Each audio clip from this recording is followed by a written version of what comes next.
怎么比我来的还晚？难道堵车了？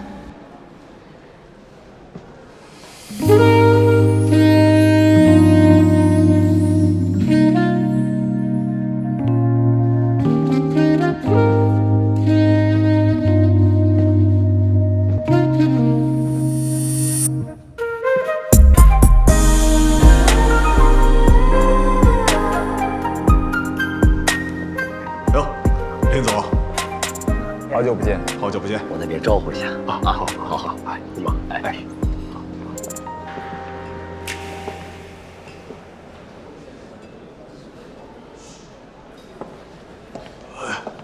哟，沈总啊，西瓜，舅舅，林雨森，你舅妈也有点道理啊！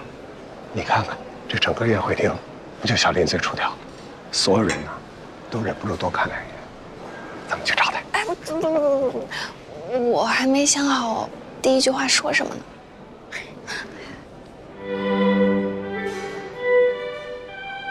老盛总来了。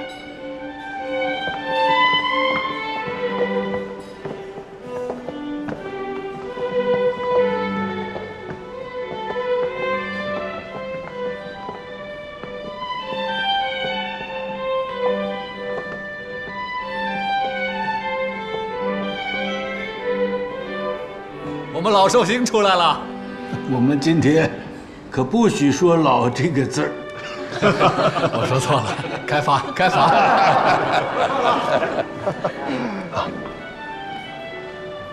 老盛总一向低调，今年这么大张旗鼓的，哎，你们公司内部也来了不少人吧？公司高层都来了。这是要交棒了。哎，那个年轻人是盛行杰，长子长孙，直接交第3代了。这是我的孙子邢杰，以后还要仰仗各位多加关照啊！行，当然，当然，正直清壮。现在啊，年轻人的世界了。哎呀，本来是有点悬念的，现在悬念揭开。什么悬念？你看到那个最帅的没有？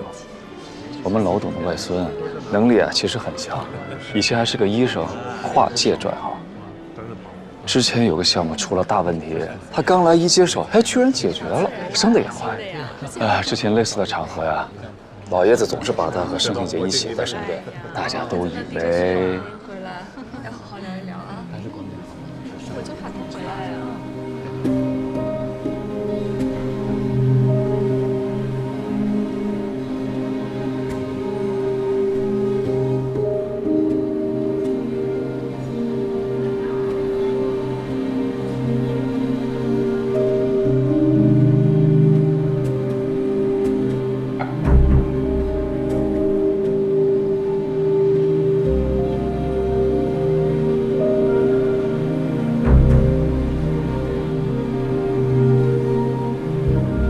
哎，你们这继承人什么意思啊？胜利者的示威吧，嗨，终究是家族企业，有个外子，以后难免也要看人脸色吃饭。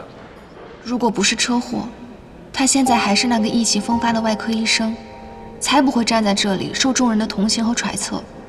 什么看人脸色吃饭，他需要吗？再怎么样啊，也不能在这种场合给人难看。我看你们这未来掌舵人呀，不过如此。哎，老姜，声音小点，小点。我说你怎么这么生气啊？舅舅，我们去找林雨森吧。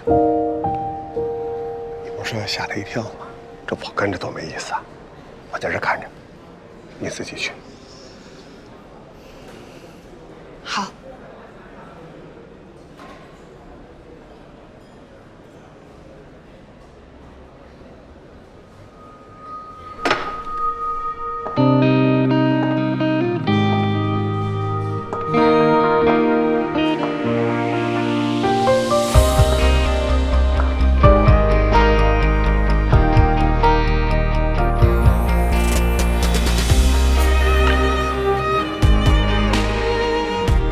林雨森，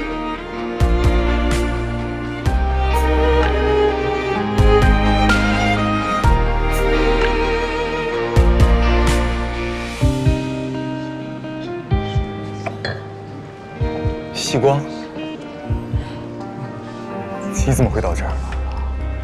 就准你着急，我不能也着急啊。所以，我来这里接你。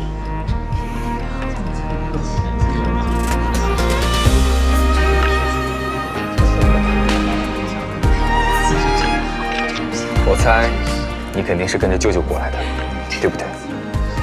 我正想找他打个招呼呢。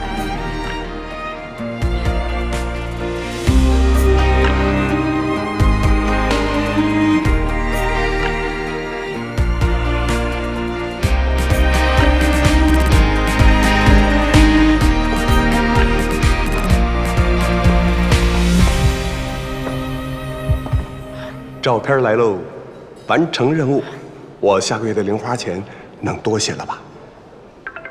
多拍几张，一张给你加200。江叔叔好，又见面了。好好，小林这么一打扮啊，更帅了。原来你们早把我们林总收入囊中了，这么大的好事怎么完全不说呢？以后咱们的关系可就更亲近了，有什么得罪的地方，可别放在心上。你们这一出啊，可把今天的风头啊抢去了一半。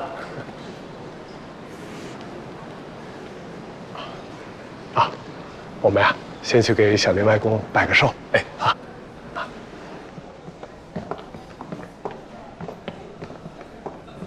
外公，这是成瑞建筑的江总。我记得呀，江总，好久不见。盛总，好久不见啊！我看您啊，风采不减当年呢。不行，祝您越来越年轻，在叱咤商场的30年。那不成了老妖精了？这是我女朋友西光。难不成是江总的女儿？哎呦，我倒是想，可惜啊，没有这个好福气。这是我的外甥女。盛爷爷好，祝您福如东海，寿比南山。好。原来是聂总和小江的女儿。我想起来了，2年前在无锡见过。对。又漂亮了。女大18变嘛。玉森快30了。终于找到女朋友了，以后我就可以安心了。外公，被你说的，我好像有点知晓。可不就是有点吗？白长了一张这么帅的脸，以后带西光常来看看老头子，一起吃吃饭。好。好。玉森啊，好好招呼着，江总。咱们一会儿见啊！好，一会儿见啊！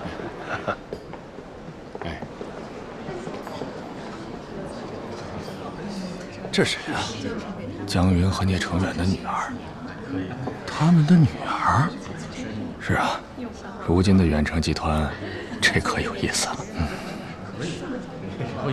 江叔叔，我能不能带西光去外面透透气？去吧，正式宴会前回来。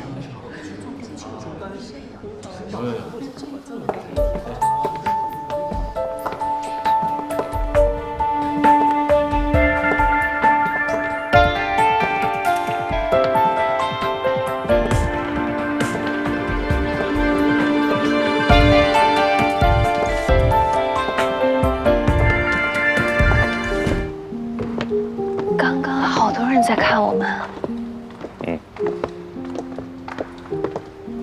你怎么这么淡定？羡慕的目光，我为什么不淡定？我们要去外面吗？好冷啊！不出去，跟我来。哇，好漂亮啊！和宴会厅一个角度。那边人太多了，我都没注意看。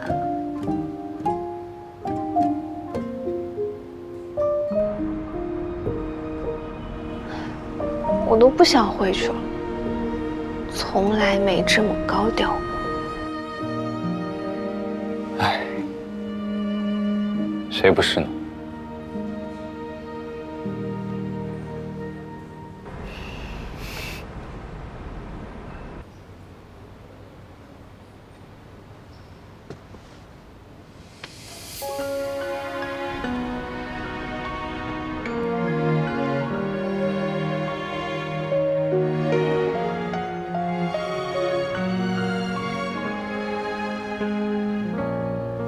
？Never felt this way before.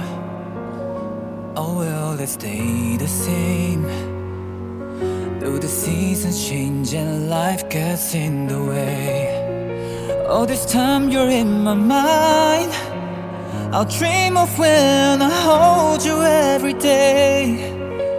When it won't be a sin that fades away. We'll find a way back to when. Through all the times we were getting through and learned we're meant to be. Would we ever be close, you and me? Or wherever you are, whatever you want.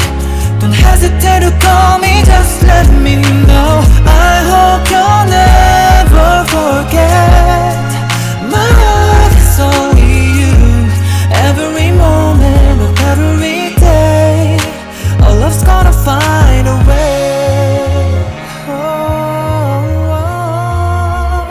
谢谢你来接我。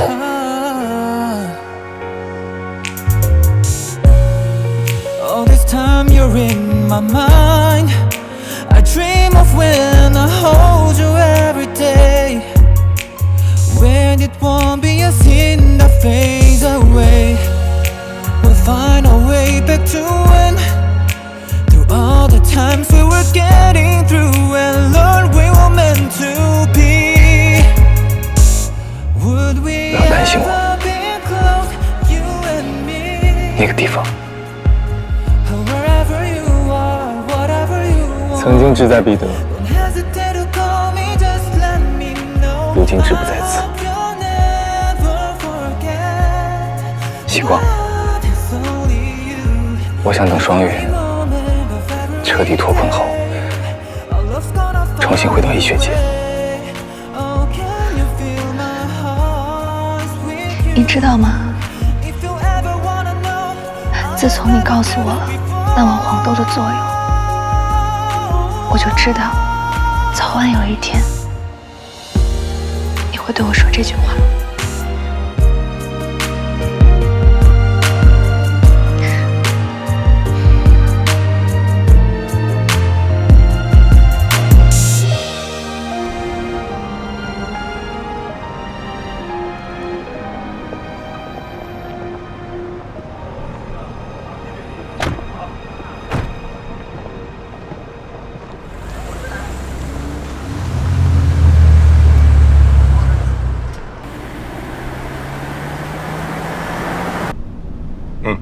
宴会结束了，再回酒店了。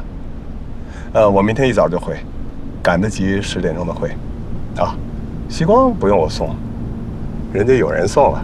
嘿，2个人出去透个气啊，回来就跟我说：“娇娇，我明天不用你送了，我坐林雨森的车。”这就有点酸了。他们2个还天天一起上班呢，一起回去不是很正常啊？哎，我这哪叫酸呀？我这个啊，就是正常家长心态。哎，对了，希光，一会儿回酒店可别再跑出去又跟小林玩了啊！啊？又约好了？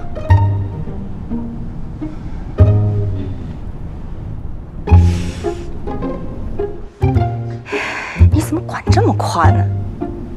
开了免提。哎，好，啊，开了。希光，出去玩一会儿可以，12点前要回来，知道吗？知道的，我跟妈妈也说了。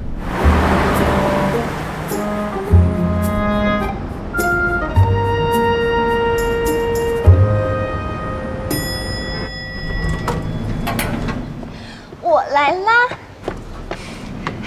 怎么那么兴奋？因为刚刚在宴会厅太闷了，迫不及待想出去溜达。走。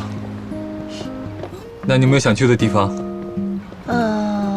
没有哎，不想去看电影，不想闷在一个地方，也不想去吃饭，虽然还没吃饱。要不我们去滨江大道走一走吧？走。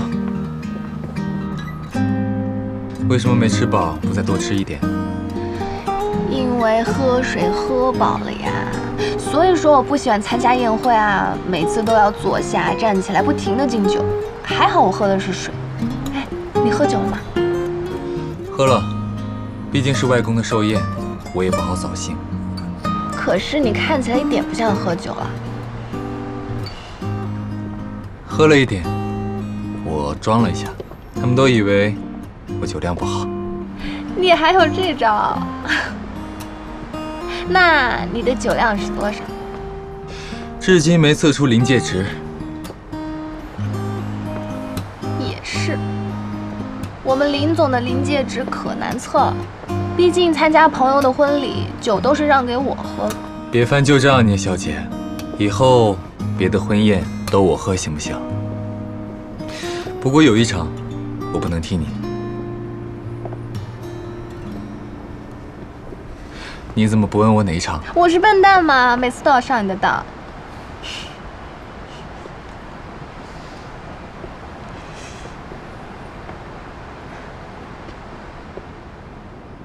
脸怎么这么冷？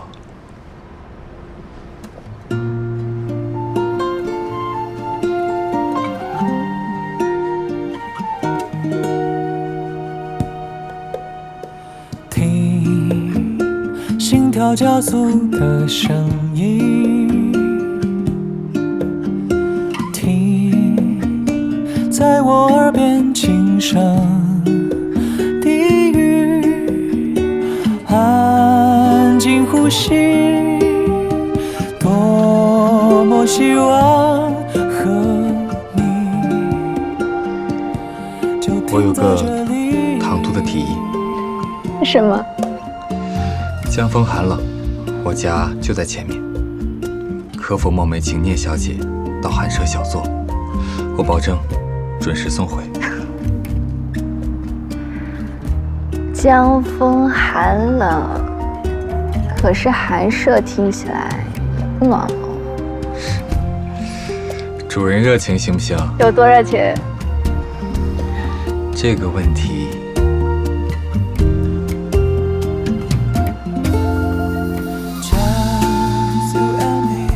哎，我不是，我知道，所以你再考虑一下。家里有我从广州带回来的点心，还有你之前想看的我以前的照片。你上次不是说照片要交换吗？怎么现在不用交换了？现在我只想交换聂小姐的大驾光临。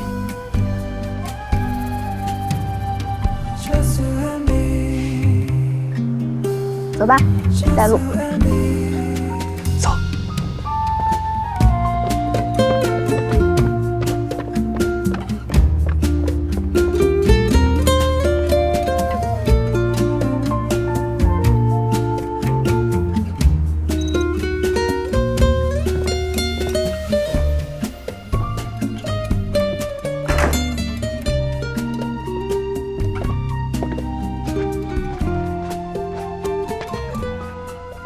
你都买了什么点心啊？上次在广州你好评过的，先吃点。待会儿吃，先看照片。那去书房。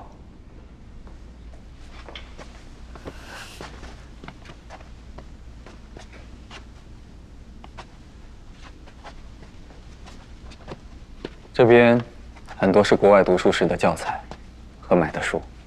浦西老家放不下，回国都寄到了这里。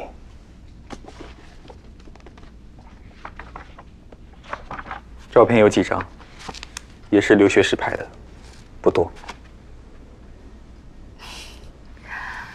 帅是真的帅，锅盖也的确很锅盖。不过你不会没有相册吧？要这么一张一张慢慢找。这个时期的确没整理，小时候的有相册，在爷爷奶奶家里，下次再带你去。我真是笨蛋，老上你的当。怎么能说是上当呢？难道没有热情的主人，没有广东美食，照片不也在手里？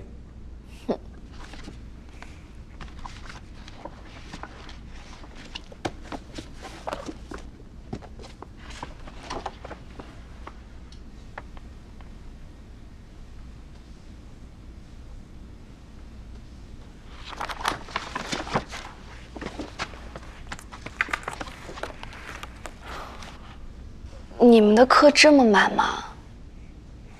医学院是这样。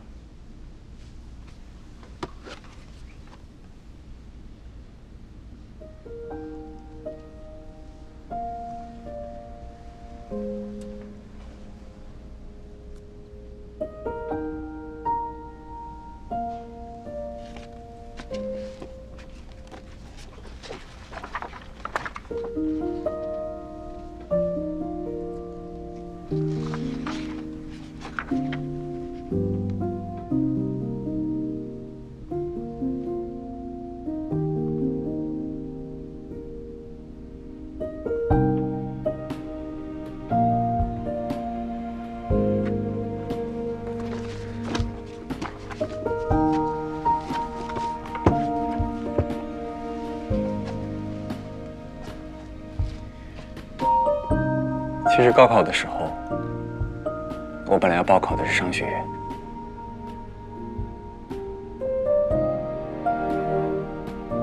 那你后来怎么学医的？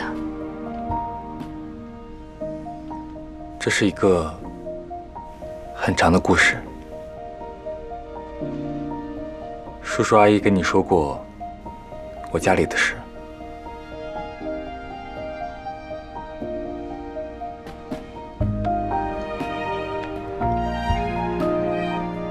没关系，很久了。你要听我说的吗？你想说吗？当然，我想把我的一切都告诉你，但可能要很久。没关系啊，我也有很久的时间。不是有12点的门禁？那倒是，但是今天来不及的话，以后还有好多个12点，你可以连载。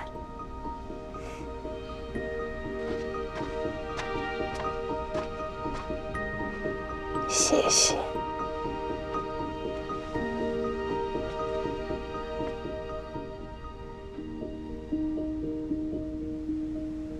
这个房子是爸爸买来自己装修的，可是我父母就一天没住过。还没装修好，爸爸就被外派了。后来他出事，妈妈本来想把我一起带出国，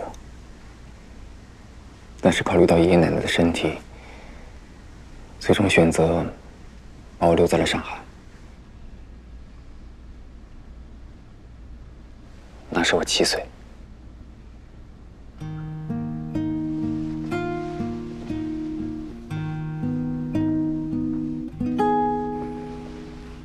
很长一段时间，我都跟爷爷奶奶住，在浦西一个很小的60多平方米的老公房里。外公经常会接我到盛家住几天，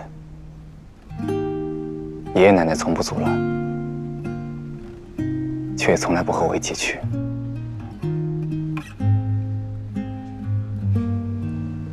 小时候我也疑惑过为什么，可从没细想。大概是因为父亲去世的打击太大，爷爷奶奶还是早早的相继病故了。妈妈再次让我出国，但是那会儿我已经在读一个很好的高中，也想在国内读大学。于是13岁时，我搬到了盛家老宅，外公一直对我很好。我高考比较早，第一志愿报的是商学院。一方面是想帮外公分担点东西，另一方面也是继承父亲的遗志。这个时候，才有人告诉了我父亲的事情。这是有人怕你帮忙分担？应该是。特意挑在你高考前才告诉你，也太卑鄙了。但是他的目的达成了，我改了志愿，报了医学院。我本来也对医学更感兴趣。整个大学期间，我借口学业繁忙，很少去盛家。实在退不了去了，也大多是一个人在书房里看书。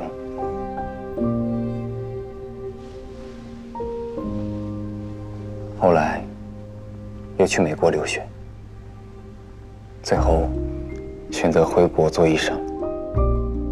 从医看多了生离死别，我渐渐地放下，但是和盛家仍然联系不多。那次陪外公去参加于总的宴会，是凑巧在无锡一家医院做交流，外公派车去医院接我，我才陪同参加。后来我出了车祸。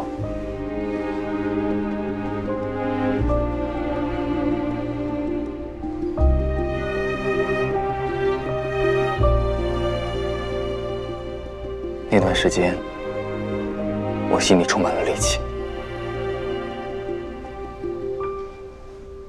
所以外公让我去盛源做事，我直接答应了。我算是从基层做起，一开始并没有人太在意，毕竟我没学过经商，但是做点小项目还需要学吗？进入盛源半年，盛行街在一个项目里出了岔子，我想办法解决了，外公直接把我提到了盛行街的评级。我做了些事情，交了些朋友，也给聂总找了些小麻烦。聂总可能不觉得是小麻烦，他还评价你笑里藏刀。这应该是夸奖我。你是不是不懂成语啊？这哪里是夸奖啊？外科医生拿把刀再正常不过，不笑的话，别人怎么会放心？这不是在夸奖我的职业道德是什么？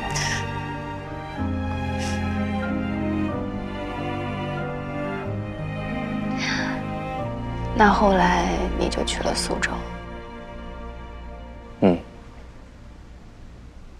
后来我就到了苏州，再后来重新认识了聂小姐，然后我的想法有了改变，我好像回归了理智，好像得到了弥补，心情平和了。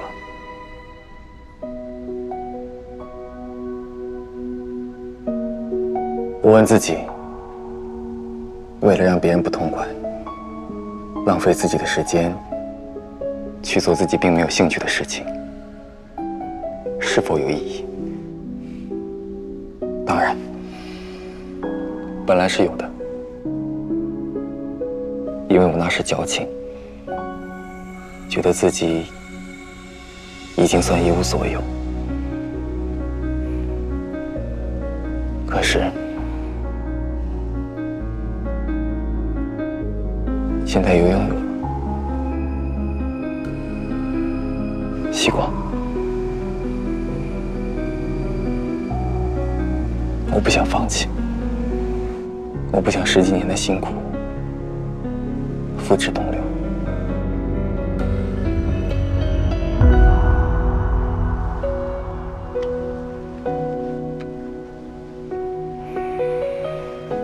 过年时，在天池医院，我虽然只是个辅助者，但是救治病人带给我的满足感和成就感，远超过这2年在商场上的总和。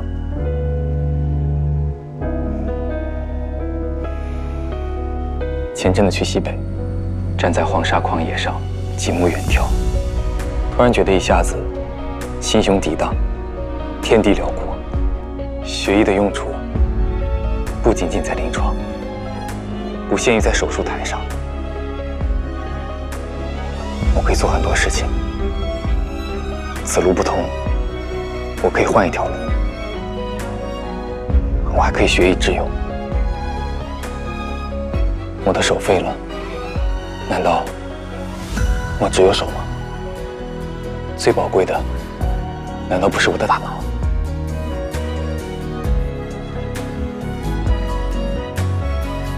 你这是什么眼神？我就是觉得你特别强大，特别厉害。以前我是很厉害，但是换了条路，以后不厉害了怎么办？不可能。这么肯定？就是这么肯定。好。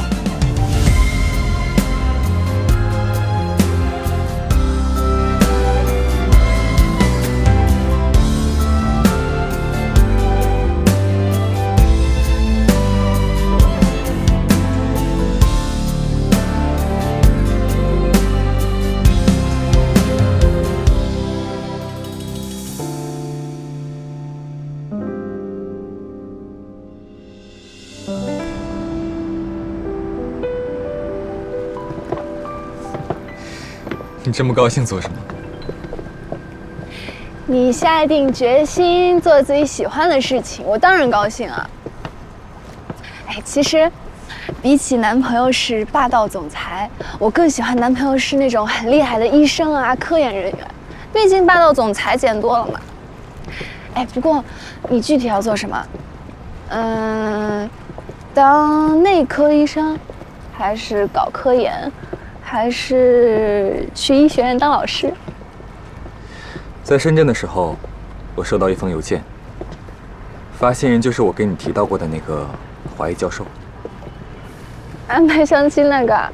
对，她是一位非常智慧的女士，就职于约翰斯霍普金斯大学，主要研究方向是脑机接口。我以前留学的时候参加过她的兴趣小组。她告诉我，他和他的团队来到了中国，加入了中科院，而且就在上海。他知道了我的遭遇，所以想约我这个月见一面。见！脑机接口听起来就很厉害，你一定可以的。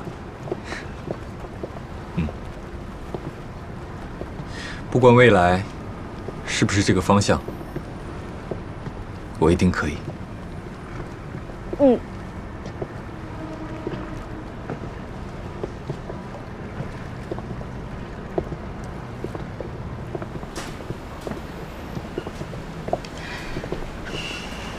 别在上海玩太晚，早点回去啊。知道了。江叔，你放心，回头来南京玩。橘友再见。再见。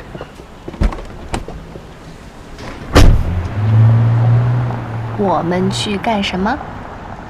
你不是说要去逛街？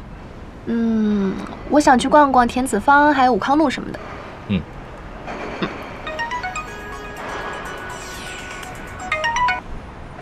丽叔。好的。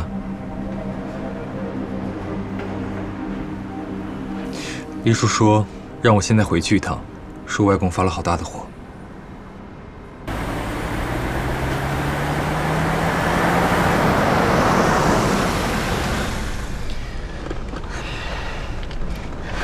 那我先去自己逛逛，等一下你来接我。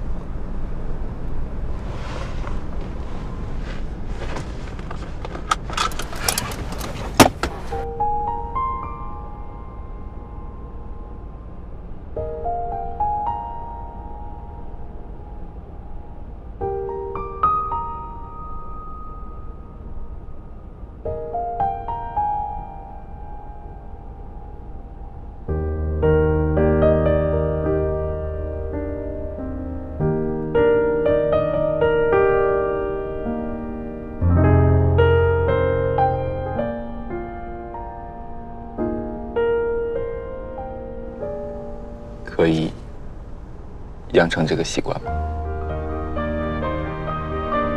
什么？每次下车之前。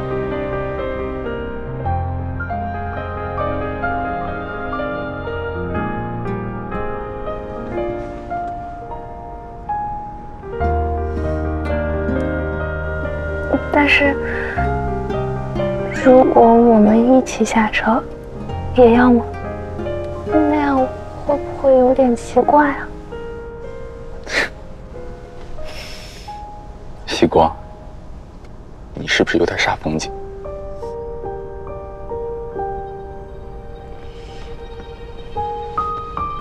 啊，我走了，拜拜。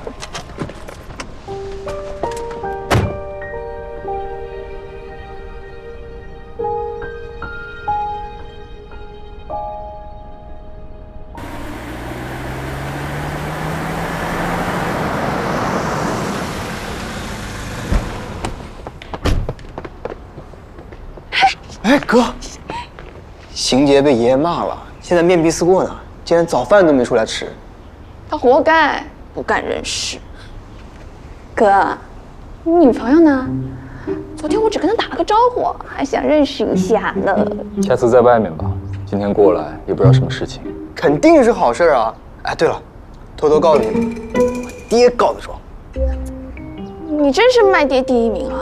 我爹最爱干这种事儿了，我是遗传。那我也不瞒着了，我妈也告状了。谢谢你们的共襄盛举。哥，你快进去吧，我们先走了。哎，你等等我。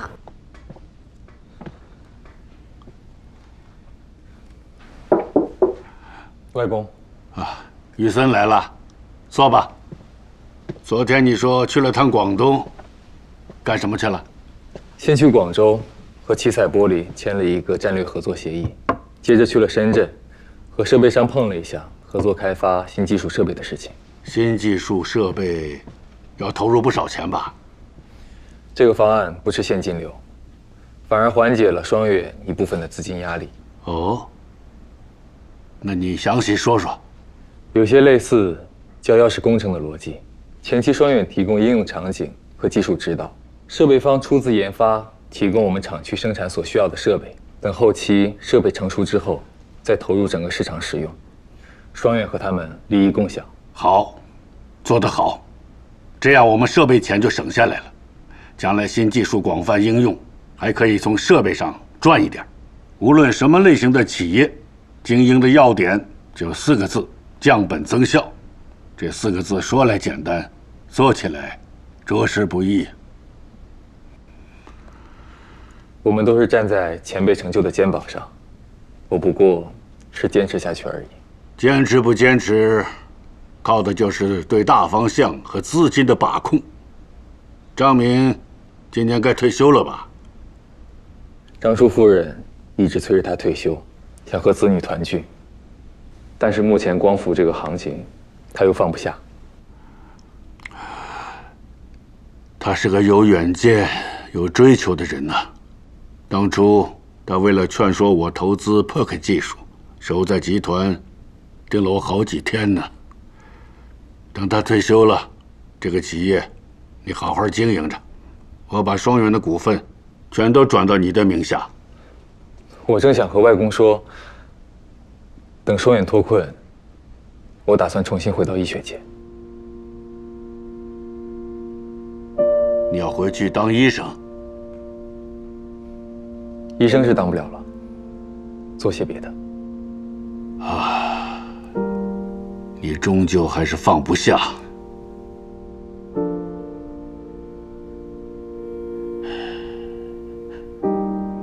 也好，但是你未来干什么，跟我送你双元股份没有关系啊。我说送就送，你随便处置，你把它卖了，或者是交给你未来太太来打理，我都管不着。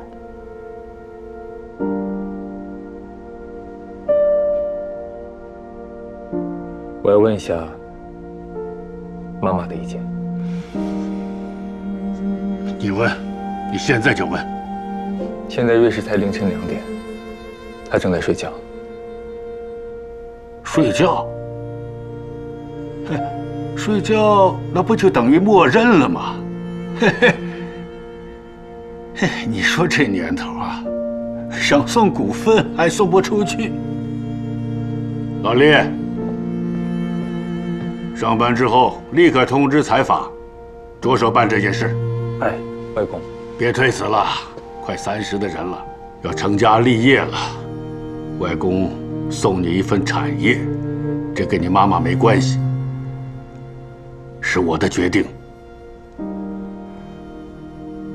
回去吧，聂家小女娃是不是还在等你呢？回吧，回吧。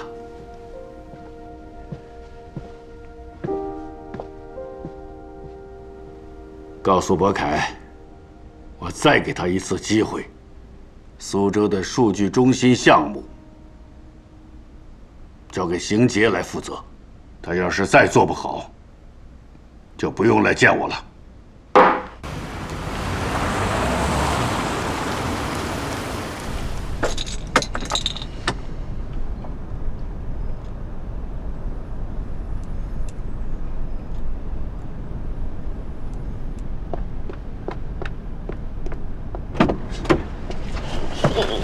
给你买了咖啡，怎么样？突然叫你过去干嘛？外公把双影的股份给我了。啊？你今天怎么没出去和林总吃饭？今天林总特别忙，一整天都没见到我。晚上他被区里喊去吃饭了，好像有啥大人物来吧。我说呢，今天怎么有空来跟姐妹们吃饭？原来是男朋友不在啊！你这话说的好像我重色轻友一样。行啊，你要是不重色轻友的话，周6跟我们去周庄玩。周6我要去他家吃饭，陈阿姨已经准备好食材了。那我们改时间，周日也行啊。周日也有一点点小活动。我料到你重色轻友，没想到已经严重到这个地步了。那是你们约的太晚了，今天已经周4了，陈阿姨买的海鲜都到了。下周末2天我都跟姐妹们一起玩。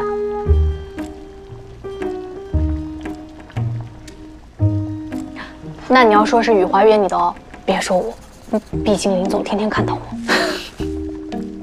西光固然重色轻友，但你也不是什么好人。水开了，下面调了。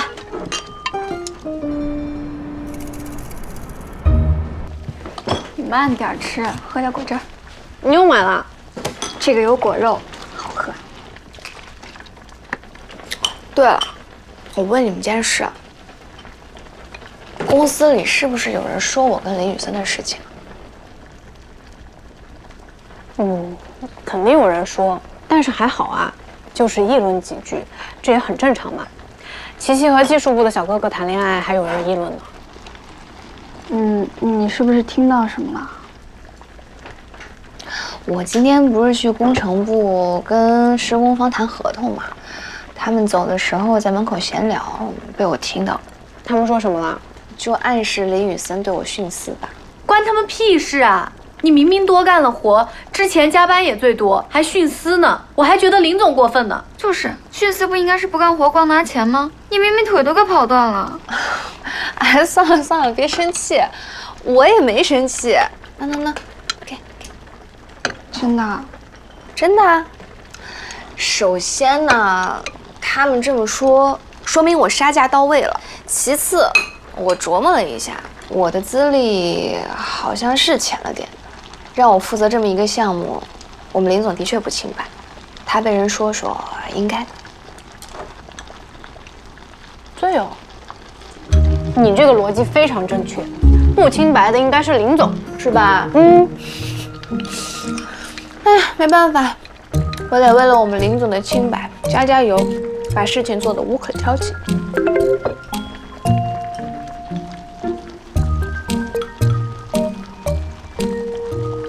以后你们可别说我重色轻友了，我刚刚拒绝了我们林总的夜宵邀请，我说我在跟姐妹们吃泡面。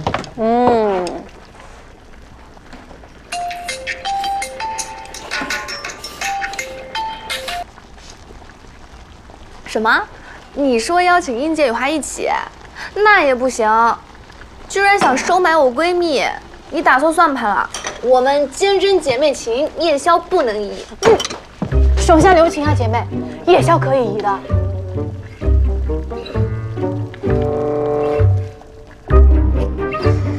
请3位小姐移步下来吧，我就在公司停车场。还有个好消息要告诉你。过来点，过来点。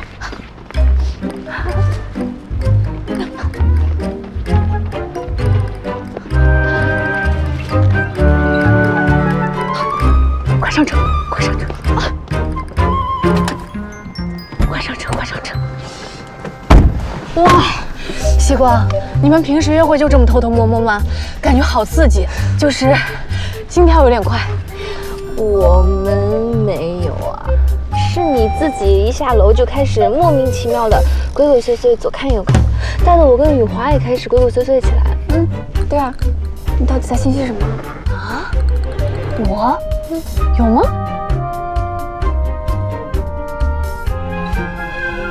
那我检讨一下。你刚刚说有什么好消息？今天去区里开会，被领导们叫住，问了很多光伏行业和我们公司的情况。听说我们要建一个光伏建筑一体化示范性建筑，区里非常感兴趣，让我们赶紧递交资料上去。如果符合要求的话，可以申请补贴。真的吗？其实王主管也去问过了，暂时还没回应。如果真是这样，太好了。那我明天再重新整理一遍资料。完蛋了，我们西光越来越工作狂了。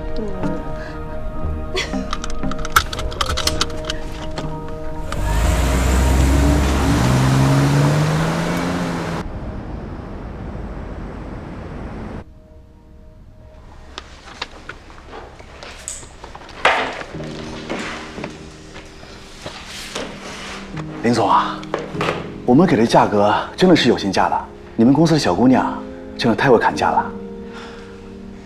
光伏行业不好做，每一笔都要精打细算。谢谢平总对我们的支持了。我们什么时候开工啊？具体定在哪一天？咱们宜早不宜迟。我刚刚跟林总看了看日子，周4就是环道吉日，一栋楼开工。好，到时候在开工仪式上，有2位园区的领导要过来，还有2位远道而来的神秘嘉宾。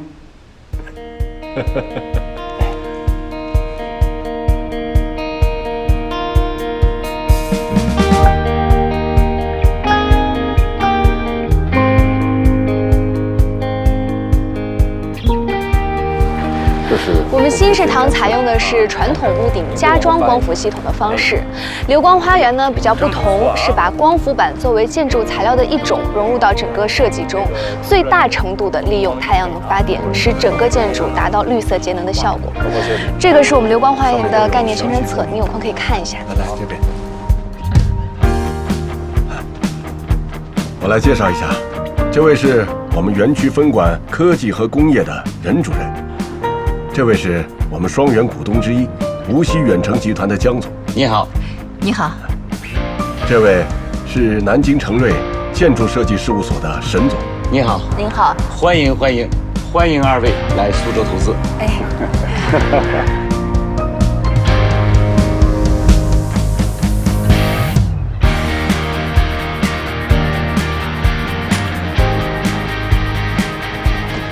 没想到食堂和小花园还专门搞了个开工仪式，这么隆重，来了好多人啊！正常，人家装修过房子还有开工仪式，我们好歹是造房子。也对。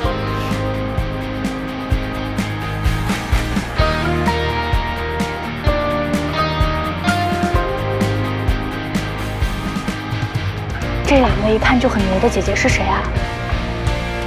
张总说的神秘嘉宾。要不你叫他们阿姨。西光，你怎么这么没有礼貌啊？看这里，建筑光伏一体化是一种将太阳能光伏。张总，时间差不多了。好，今天我是主持人，我先上去说2句，抛砖引玉。待会儿请任主任上台为大家做指导发言。张总啊，客气了。今天我非常的荣幸，在这样一个阳光灿烂的日子，迎来各位领导、各位嘉宾，共同见证流光花园和双园厂区食堂的开工仪式。我仅代表公司，向各位来宾表示由衷的感谢。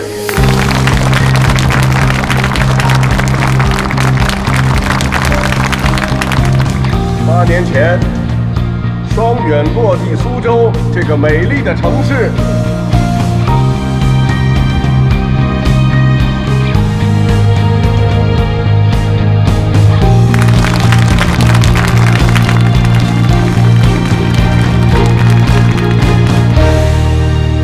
张总啊，接下来我还有其他工作安排，就不多待了。那我送送任主任和毛局。尹森，你好好招待江总和沈总，带他们参观我们工厂。好，那麻烦林总了。不过林总毕竟工作繁忙，要不然找个员工带我们就行。这个小姑娘我看着面善，能不能麻烦她带我们参观一下？行啊，小聂，你和林总一起带着我们嘉宾参观公司吧。好，我把花篮放了进来。好。好神奇哦！嘉宾居然一眼相中，你和林总带他们去参观公司，为什么呀？难道……英姐，其实我一直想跟你和雨华说，这就是传说中的 CP 感。啊？你刚刚说要跟我和雨华说什么？暂时没有了。啊？王总留步，你先忙吧。好，那就不送礼了。电池和组装生产线，好几年前我就看过了。这次想重点看看实验室。实验室在电池厂里，我们现在就过去。我最感兴趣呢，就是这个流光花园。哎，西光，我听小林说这个项目全由你负责啊？没有，我就是整合了一下资源，设计跟施工团队都是现成的，太阳能发电系统呢又有技术部门负责，我主要起个跑腿作用。你看，还谦虚上了。短时间内整合这么多资源，把事儿干好，这还不了不起吗？哎，舅妈，你们来怎么不告诉我一声呀？你偷偷摸摸的，在工地突然从车上下来，吓了我一跳。我和你妈学你啊？学我啊？学你在宴会上吓我一跳。吓你一跳？给我惊喜。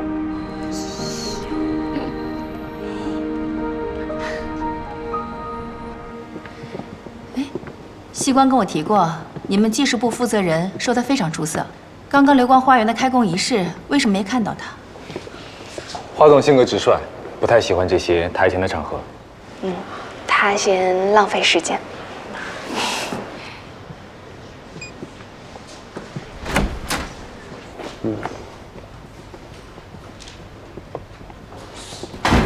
哎，林总，您怎么来了？你们华总呢？我早上跟他说过，下午要带贵宾来参观实验室。老大在实验室呢。哎呀，他又忘了跟我们说了。我去找他，你们先坐。我手机呢？哎呀，我手机呢？快帮我找找我手机，我要把这个消息告诉林总跟张总。不是，老大，林总已经来了，就在这儿呢。在哪儿啊？这儿。林总，告诉你个好消息，我们实验室啊。没关系，都是自己人。我们实验室的光电转换率又提高了0.5个点。真的？数据稳定吗？反复测试了很多次，看浮动没有超过0.1。我们去实验室。好。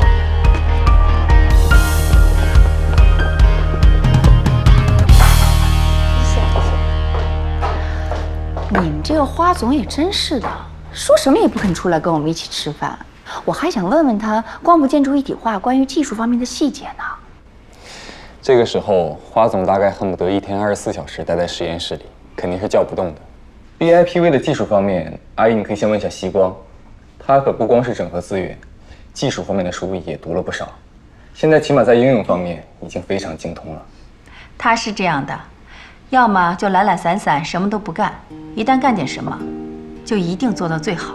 你们两个不要自卖自夸。不过舅妈，你有问题可以先问我，粗浅的我可以解答，要是有拿不准的，我去帮你问华总吧。行，我看你们宣传册上写的啊，你看，流光花园光伏板总面积达到460平方米，月发电量是4000多度，这个发电量稳定吗？你们这个建筑比常规建筑成本上浮了多少？小林，你们这个 PERC 技术从实验室转化到实际生产，还能保持这样的转化率吗？肯定会下降一些的。不过 PERC 技术的一大优势就是它的稳定性，我们预计会保持在20%的水平上。有这个技术在手，双远未来可期。不好意思，路上堵车。张总，快坐。来晚了。我们也刚到一会儿，这家餐厅是你推荐的，等着你点菜呢。那我就不推辞了。来，这家店的松鼠桂鱼那是一绝，必须来一条。然后小油上壶。 399，我在外面吃饭。卤鸭、盐水河虾。我知道了，谢谢399提醒我。好，我去上海的话跟你说。这个桂花鸡头米。你舅舅找你去上海啊？对。最后一人一碗3虾面，来，你们看看还有什么？够了够了，我们节食呢，这些已经吃不掉了。 也是，如今不比年轻时候胃口了，就这些吧啊。于森，刚刚你舅舅给你打电话，是不是跟你说双元股份转让的事？是。我刚来的路上也听到了消息，我看你不用避讳什么，直说吧啊，江总和小聂早晚会知道的。 知道什么呀？跟我们有关。小林外公把双元的股份转让给小林，需要半数以上的股东同意。难道西光爸爸不同意？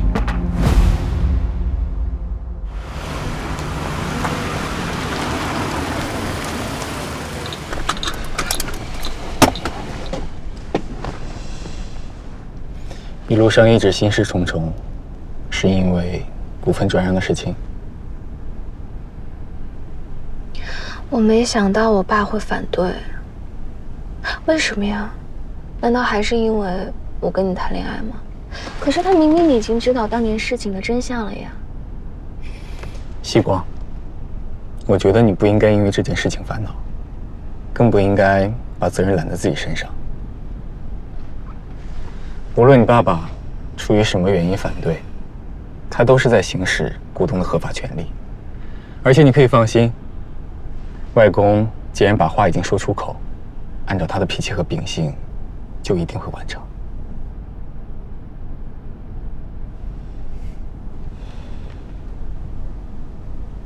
那好吧，那看看情况再说。 其实相比起来，我觉得有件事情更重要一点。什么？你可不可以以后不要再连名带姓的叫我林宇森了？这样会显得我们很生疏，阿姨们可能会对我的合法地位产生怀疑。哎呦，我好像是喜欢这样叫你，那叫习惯了吗？所以，这个小习惯可以改一下。 可以是可以，可是这样的话，你就少了2根木头。少了2根木头会怎么样？你就不完整了呀。你好像试图用歪理邪说说服我。那我说的不对吗？当然不对。嗯，一根木头都没有少，只是被聂小姐藏在了家里。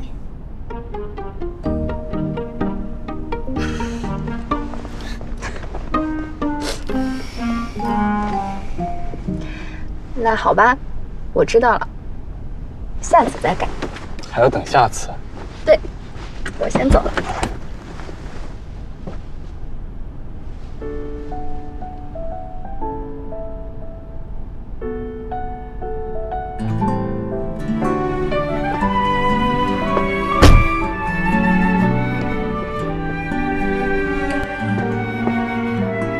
那一点乌云密布，那点弯弯曲的路，曾经只站在角落的我，想试着在你身后，再错过，再等多久，只因你而心动，